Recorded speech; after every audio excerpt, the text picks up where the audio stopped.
Bonjour, d'abord, donc je présente la société Ceci Industrie, qui est à Moyen-Moutier. C'est une société qui existe depuis 20 ans. Le dirigeant, c'est Monsieur Xavier Collet, et il a une équipe de 8 salariés.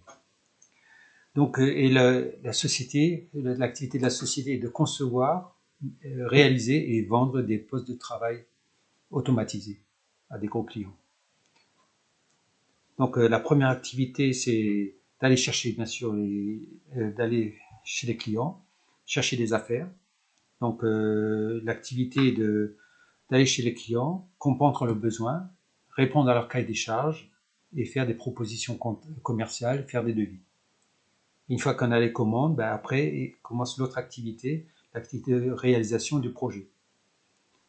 Donc, c'est le bureau d'études qui conçoit tous les équipements du poste de travail.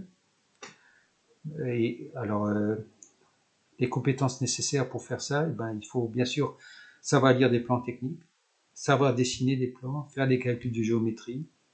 Il faut connaître les métiers de fabrication associés, métiers de tourneur, fraiseur, monteur, automatisme. Savoir travailler sur une DAO ou une CAO. DAO, c'est dessin assisté par ordinateur. CAO, c'est conception assistée par ordinateur. Aujourd'hui, tout le monde travaille avec ce genre d'outils. Donc, il faut maîtriser ce genre d'outils.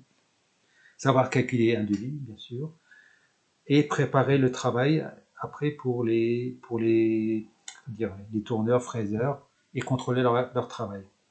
Donc, préparer le travail et des techniciens après réalisent les pièces pour faire le montage.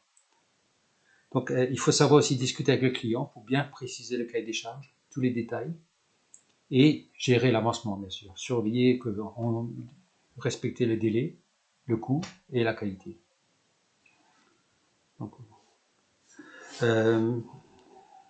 l'avantage et inconvénient de ce travail, donc il y a beaucoup d'autonomie. C'est un métier très technique. L'avantage, c'est qu'on voit ce qu'on fait.